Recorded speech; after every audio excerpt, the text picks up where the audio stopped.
Mga kababayan ko sa buong bansang Pilipinas, buong sanlibutan, magandang araw, magandang maga, magandang hapon, magandang tanghali, at magandang araw sa inyong lahat.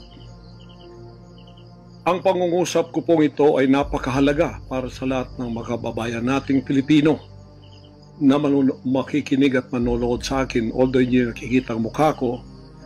Ito po si Pastor Apollo Kibuloy, ang appointed Son of God ng Kingdom of Jesus Christ, the name above every name. Sana po press conference ang tatawagin ko ngayon. Pero dahil nanganganib ang buhay ko, ay hindi po muna ninyo makikita ang aking pagmumukha. Ang akin lang po munang boses ang inyong maririnig. Mahalaga po ito na sasabihin ko sa inyo. Mga kababayan, mula po noong 2018, ako ay linigalig na at ang aking kongregasyon na walang dahilan ginawan kami ng kaso doon sa bansang Amerika. Sumunod kami sa batas. Kung kami may mga sinabi ng violations na hindi pa napatotohanan, yan po ay nasa kanilang federal court na.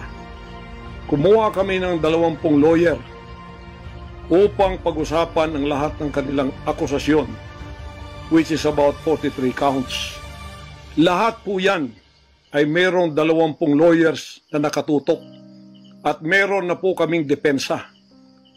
Naghihintay po ang aking mga lawyer sa Amerika at sa Pilipinas na simulan ang trial. Mulang 2018, pinospon. Ginawang 2020, pinospon. Ginawang 2022, pinospon. 2021, ganun din. 2023, sana ipopospon. Pinospon pa rin. Ngayon, hindi na po papayag ang judge. November 5, 2024, talaga pong itutuloy na. Ngayon, ako naman nandito sapagkat indicted din ako. Sealed indictment pa nga ng 3 taon, hindi ko alam ako indicted ako. So anytime pupunta ako doon, pupusasan na ako, hindi ko alam. Pero salamat naman sa Panginoon Diyos sapagkat hindi na ako pumalik doon at hindi nangyari yon. So dahil kasama ako sa kaso ng aking mga workers na mga 9 o 8 kami lahat, ako yung number 1 na principal. Okay lang, sapagkat ako naman ang leader ng kingdom at ako talagang target nila. Sa anong paraan ginawa kami ng kasong hindi namin alam at mga kumuha sila ng witness, handa na po kaming lahat ng aming depensa, lahat ng aming documents ng aking mga lawyers, US-based lawyers, handang-handa na po kami. Pinopospon nila palagi, pero ngayon hindi na. Ngayon, ako dito sa Pilipinas, dahil nandito na ako nung dumating yung mga kasong yan, hindi ako lumaya sa Amerika, kundi dumating ako dito, wala pang kaso. Kinasuhan ako ng naka-sealed indictment, hindi na ako nakabalik doon, pero nandito na ako sa Pilipinas. So hindi po ako tumakas. Ngayon, dahil nandito ako, I will use my constitutional rights for extradition na siyang treaty ng ating bansa. Yan po ang iniintay ng mga lawyers ko dito sa Pilipinas at sa Amerika. Iniintay namin ang request ng US Embassy sa Department of Foreign Affairs. Hindi po dumating. Sapagkat kung yan pag-uusapan, i-endorse doon sa Department of Justice, wala rin doon. Hinintay namin para pag-usapan ang extradition treaty kung paano gagawin. Handa din po ako sa kasong yan kung ako'y ma-extradite pagkatapos mapag-usapan at nakadaan na kami ng Court of Appeals, Court of First Instance at Supreme Court. Kung ilang taon yon, dapat magtiis din sila. Hindi dumating yon, hinihintay ko hanggang ngayon. Wala pong request na ganon. Ngayon, eto po ang mahalagang ibabalita ko sa inyo. Mula noong 2018 hanggang ngayon, hindi na po kami mapakali sa ating sariling bansa. Nawala po ang aming kalayaan sapagkat kami dito ay sinosurveillance.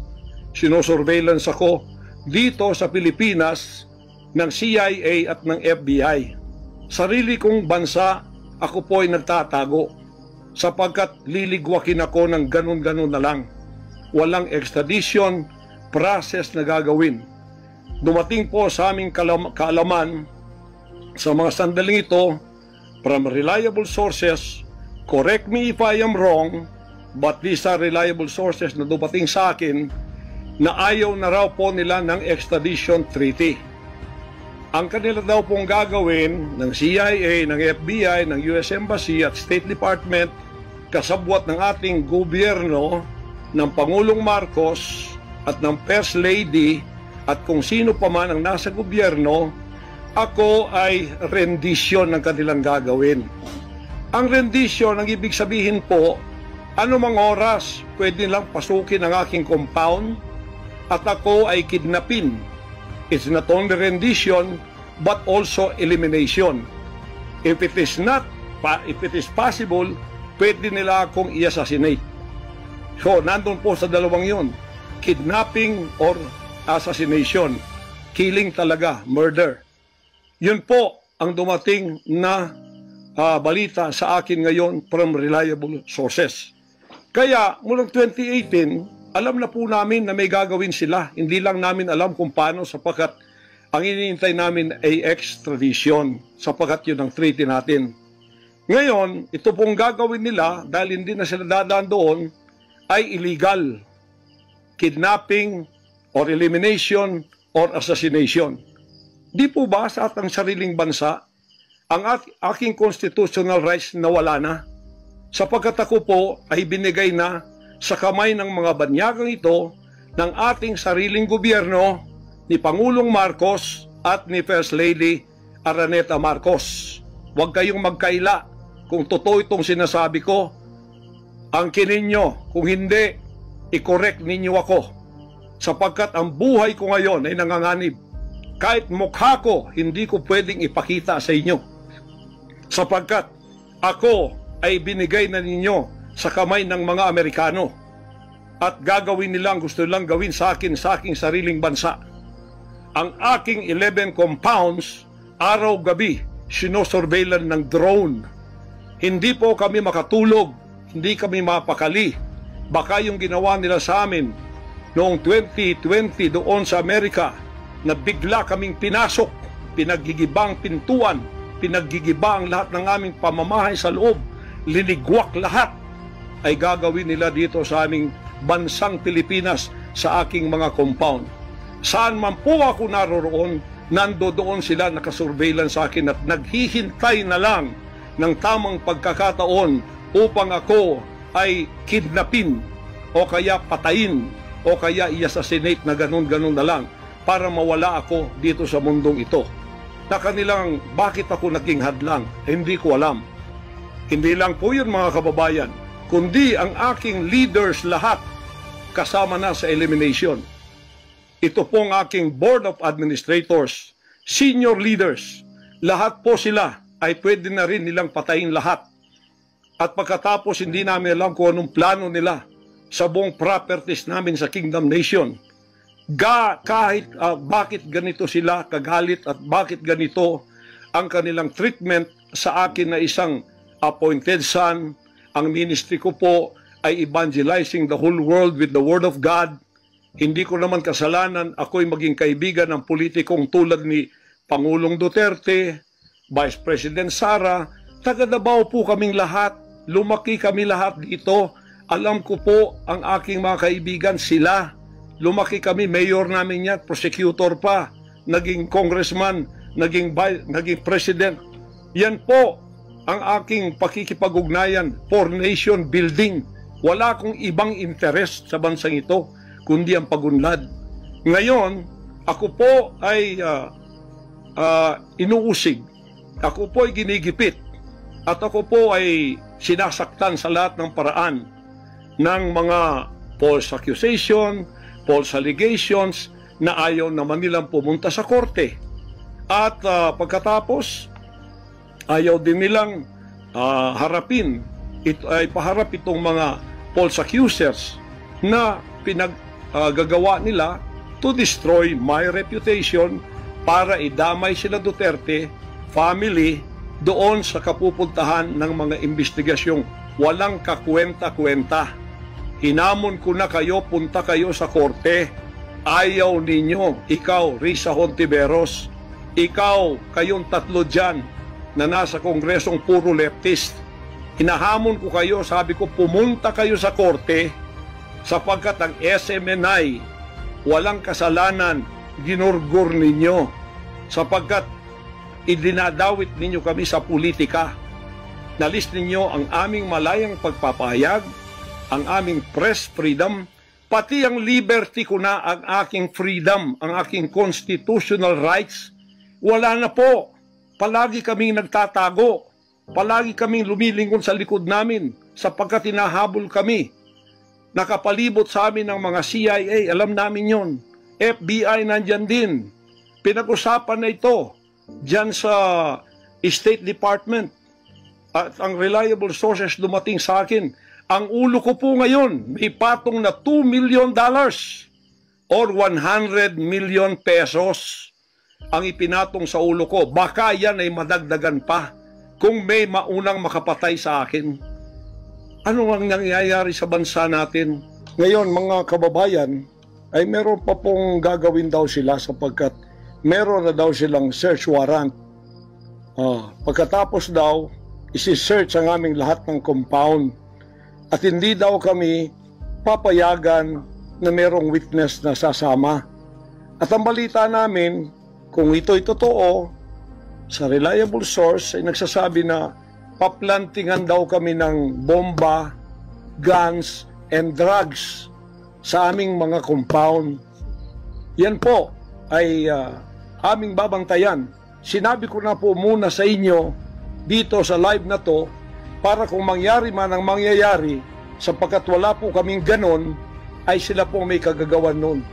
Ganito ka-evil ang kanila po mga pag-iisip sa ngayon, masyadong desperado, aywan ko kung bakit. Kung kayo nasa katotohanan, nasa kapangyarihan, bakit kayo natatakot? At huwag ninyong pasamahin ang aming mga abogado para sumama sa inyo sa pagsisearch. Kaduda-duda na yon. Hindi po pwede yun. Ano tayo?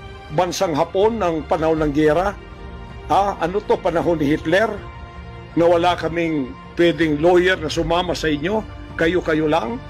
Pagkatapos, pwede nyo kaming barilin pagka kami nakikipag-usap na kailangan may witness para kamerahan namin ang ginagawa ninyo na wala kayong lusot kung meron kayong gagawin na kabulastugan.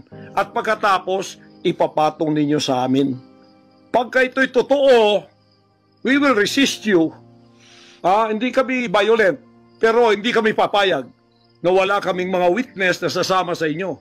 Lawyer at saka barangay captain ang hinihingi namin na magiging witness sa lahat ng search na gagawin ninyo sa lahat ng aming pamamahay, kwarto o kung ano. At may lawyer kaming titingin muna sa inyong dokumento kung ano ang isi-search nyo. Kung anong bahay, kung anong compound, kung ano lang ang dapat nyong gawin, at ilang oras. Hindi to open-ended . Kailangan meron, sisisi namin ng judge na gumawa ng search warrant na ito pagka hindi ninyo nirespect ang aming constitutional rights. Huwag ninyong tapakan ang aming rights. Hindi din namin tatapakan ng rights ninyo bilang kayo ay nasa batas. Igagalang namin yon. Pero igalang din ninyo kami kasi meron kaming mga narinig na ginawan ninyo ng mga ebidensyang peke. Tinamnan ninyo pagkatapos ipapatong ang kaso sa amin. Religious community po ito. This is a spiritual community.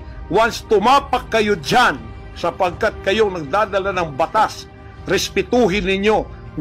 You are on holy ground. Yan po ay mahal na mahal naming banal na dako. Huwag ninyong lapastanganin. Pero hindi namin kayo pipigilan kapag may search warrant kayo. Pero hindi kami papayag na hindi kami makakasama ng kasama namin, hindi makikialam sa inyo, titingin lang sa lahat ng gagawin ninyo. Kasi hindi na kami kumpiyansa sa gobyernong ito. Gagawa sila ng paraan para kami ay bigyan ng kasalanan. Yan po, babantayan natin yan. Pag hindi sila pumayag, then siguradong magpa-planting sila ng evidence. Pag pumayag sila, then fair ang laban. Hindi namin sila pakikialaman, titingin lang ang aming mga witness na mga lawyer at saka barangay captain. At kung sino man ang mga witness na nandoon mula sa aming side, kasi nandoon sila. Hindi na pwedeng gawin wantonly ang kanilang gagawin doon sa aming mga compound na wala kaming witness, because they can do anything to implicate us, to plant false evidences and charges against us. Ganon ang aming mga paningin dito. Kaya wag ninyo kaming pigilan para pantay ang laban natin, kasi nakikita namin na ang pamamahalang ito ay hindi na po matuwid. Biro ninyo, ginikipit kaming ganito, wala namang kaming ginagawa sa bansang ito. Sinabi ko na muli, hindi kami nagdidil ng drugs, hindi kami violenting tao, hindi kami terorista, mangangaral kami ng mga salita ng Diyos. In fact, dito sa aming compound sa Tamayong, kami ang nakapagbigay ng peace sa mga kababayan nating sinisila ng CPP and PNDF, tinatakot at pinapatay. Ngayon, wala na sila, may peace na kami. Eto namang gobyerno natin, eto ang ginagawa nila sa amin. Biro ninyo mga compound na religious ng Kingdom of Jesus Christ, ginaganito nila. Pero yung pagnanakaw nila sa gobyerno, wala silang sabi. Tiklop bibig, hindi sinisearch ang mga bahay na pinagbibili nila. Nagamit ang pera ng gobyerno. Anong klase kayo? Sige, gawin ninyo ang gusto nyong gawin sa amin. Pero kami tatayo sa aming constitutional rights. Whatever happens.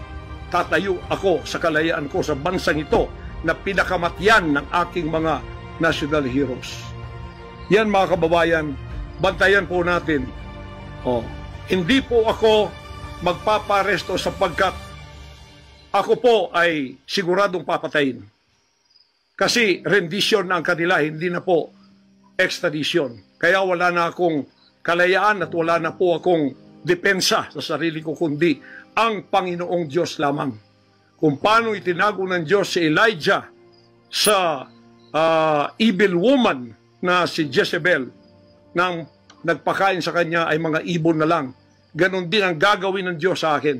Hindi ako ibibigay sa kamay ng masasama pag ganito ang pamamahala. It's an evil and righteous administration.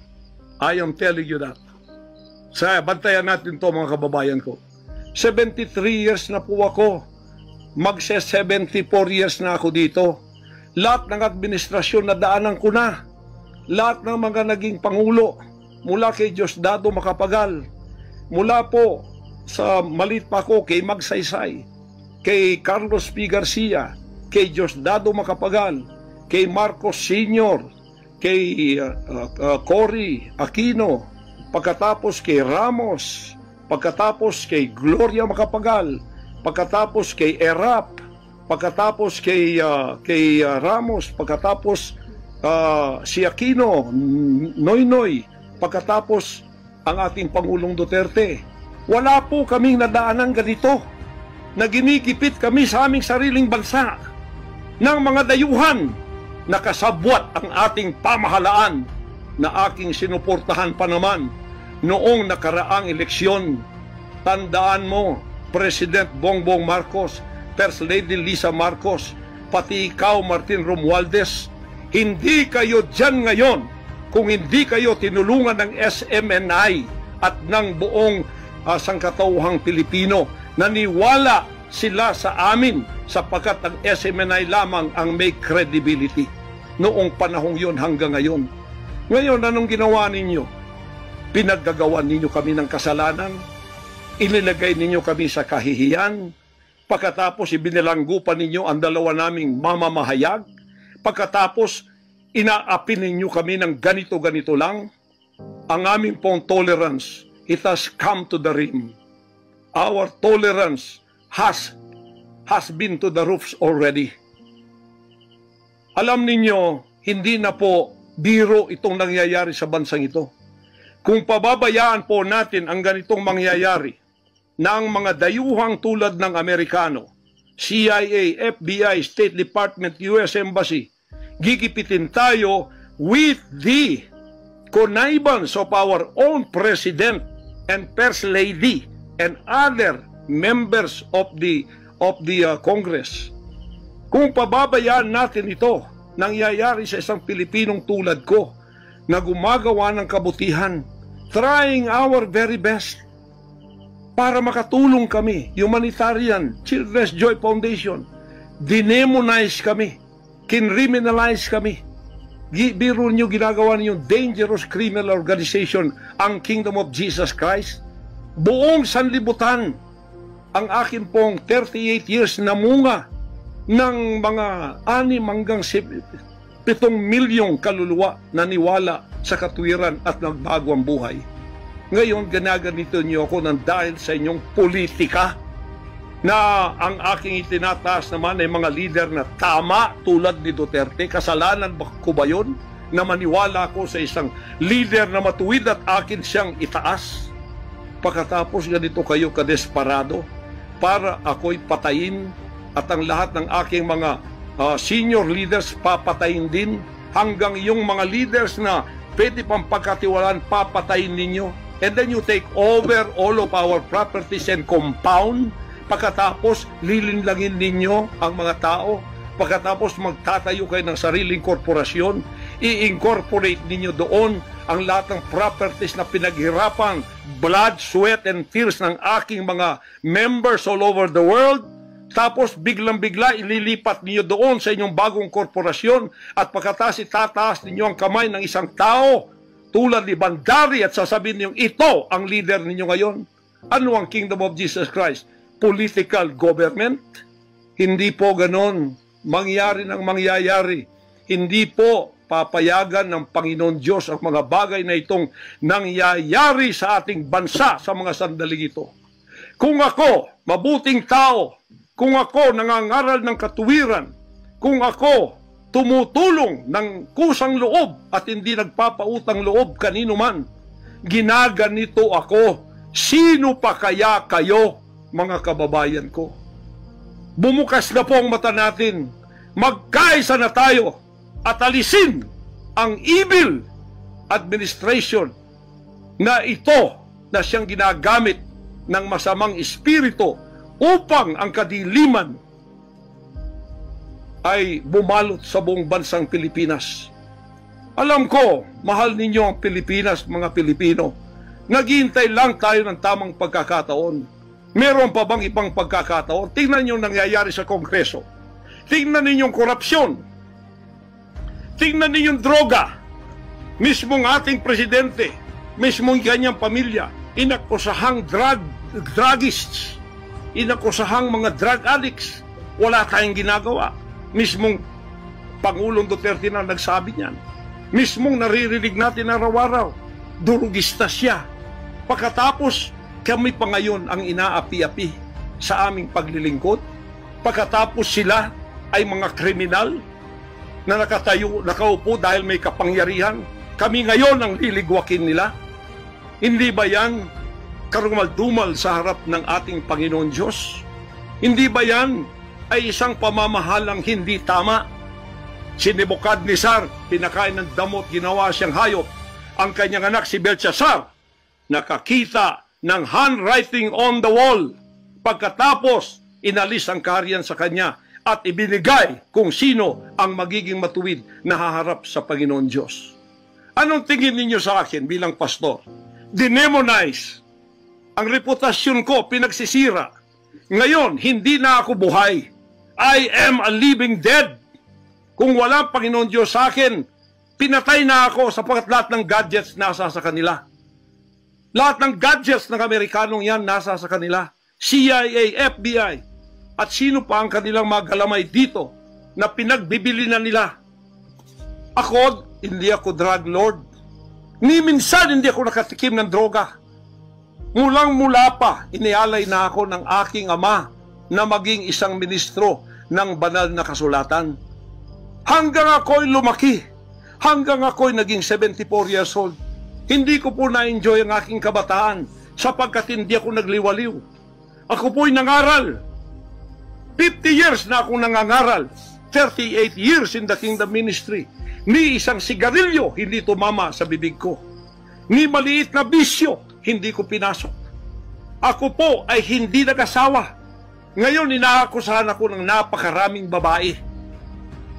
Ito po ang kasalanan ko. Pinayaman ako ng Panginoon Diyos, akala nila sa akin. Single ako, kaya pinag-aagawan ako. Pagkatapos na ako ay maghihindi, mapapahiya, ibabaligtad nila sa akin. Yan ang tinatawag kong Potiphar's wife syndrome. Hindi po ako nagsasalita ng ganito kasi mapahiya ang mga babaeng yan. Nag-aagawan sila. Mahirap man sabihin. Pinag-aagawan nila ako. Dahil nananawagan sa mga magulang, mayaman na tayo pag nangyari ito. Sabi ko, hindi mangyayari yan kasi dedicated ako eh. Napahiya, ngayon binayaran at ngayon binabaligtad ng lahat ng istorya. Mahirap pong sabihin ko ito kasi masisira ka ng pagkababae. Napilitan lamang ako sapagkat ang buhay ko po'y nanganganib. Anytime pwede na akong kidnapin kung nakita ang aking lair, ang aking hideout.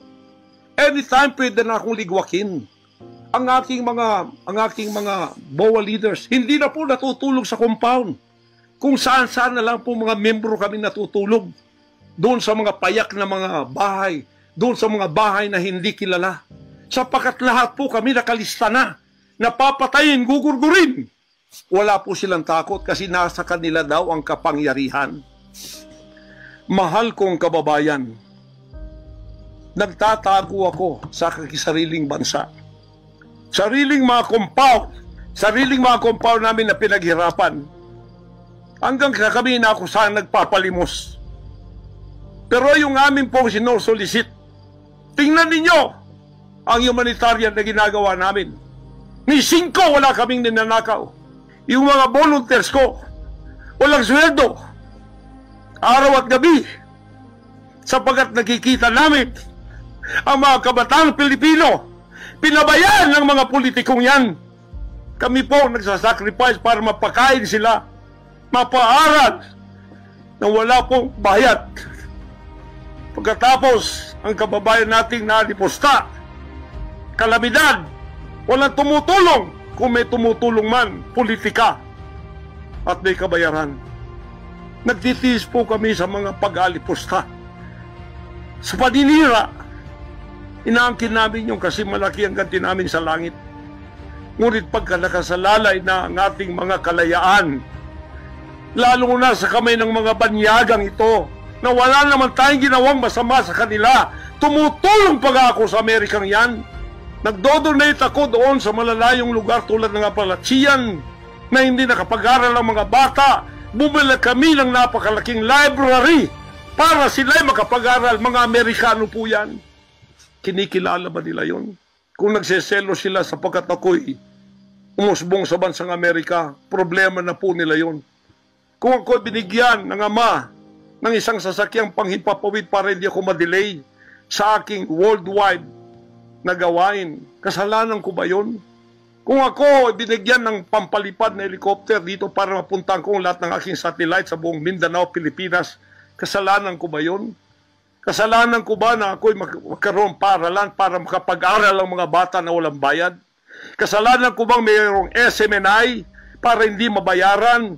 At pagkatapos itong salot na CPP-NPA na marami pinatay ng mga members ko, ministro, at iba pang mga inosenteng Pilipino for 54 years ay magsasalita ng katotohanan na hindi natatakot.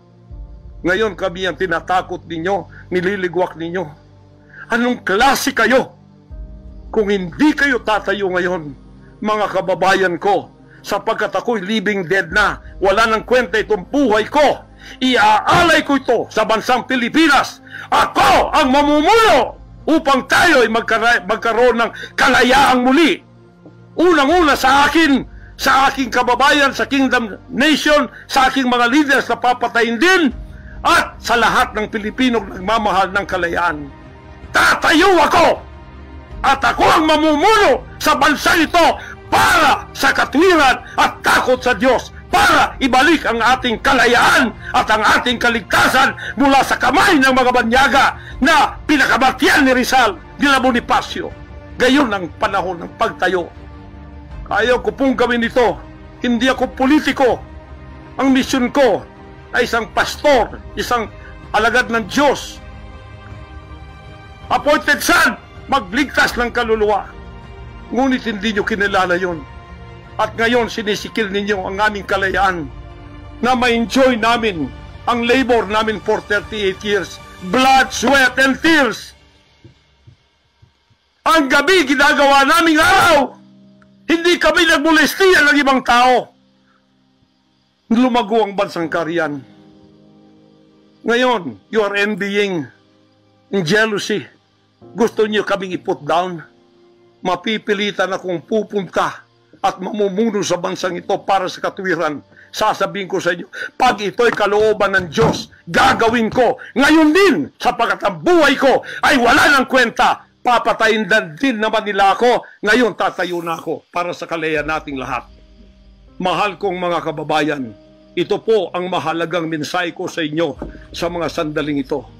Hindi ko po uurungan ang sinumang gumagapi sa bansa ko at sa aking kalayaan na ako mismo nagtatago sa aking sariling bansa within 74 years. Hindi po nangyari ito ngayon lang. Pangulong Bongbong Marcos, akala ko matuwid ka na tao. Ikaw, First Lady, akala ko matuwid kang tao. Totoo ba yung ginagawa ninyo riyan na meron kayong mga sex orgies at meron kayong mga drug session na nagliligwak kayo ng drug, sumisingot kayo ng drug habang nagsesex orgies kayo? Totoo ba ito? Totoo bang kayo ay may mga session ng nagarkila kayo ng mga voodoo expert from Africa, pagkatapos mga witchcraft sa India, at ang inyong session Martes at pagkatapos Biyernes dyan sa Malacanang upang inyong aswagin, i-witchcraft ako, Vice President Sara at Pangulong Digong at ang lahat ng tutol sa inyong paglilingkod. Biro ninyo, naging demons na kayo, nag-devil worship na kayo kung totoo man ito. Nag-devil worship na kayo kung totoo man ito. Para lang kayo ay manatili sa kapangyarihan, para lang kayo ay humawak ng aming pera ang hindi ninyo pinaghirapan. Kami po ay nagbibigay ng taxes. Lahat ng aking kingdom materials from China, may taxes lahat yan. Milyon-milyon ang aming binabayad. Ngayon, ginagawa pa ninyo sa amin ito? Matuwid ba kayo? President Bongbong Marcos, Lisa Marcos, makinig kayo. Totoo ba na gumawa kayo ng aksyon kasama ng FBI na ako ay nyo nang ipaligwak at binigay sa kanilang kamay? Kaya't sila'y gumagawa ng ganito with impunity sa aking sariling bansa. Kung ganyan ang ginawa ninyo, I will not honor you. I will not respect you because you did not honor me and you did not respect me. You are no longer worthy to be our trusted leader. Mabuti pa, hanggang maaga pa, Bongbong Marcos, Lisa Marcos, Martin Romualdez, bumaba na kayo sa posisyon.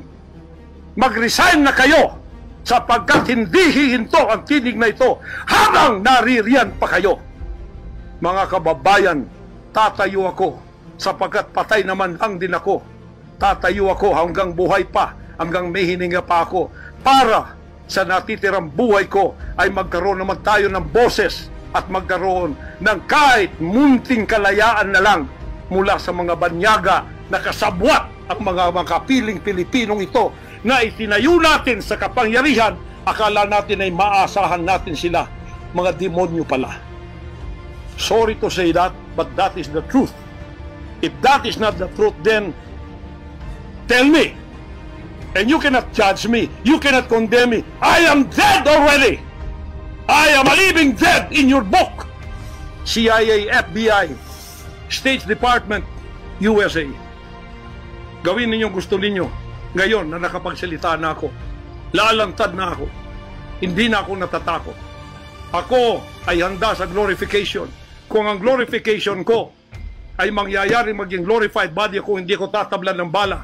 O kaya, tatablan pa ako sapagkat hindi pa nangyari yon. Handa na akong humarap sa mga bala ninyo. Basta't ito ay nasabi ko na sa social media, huwag ninyong ligwakin ito para sa bansang Pilipinas ito. Mahal ko po kayong lahat.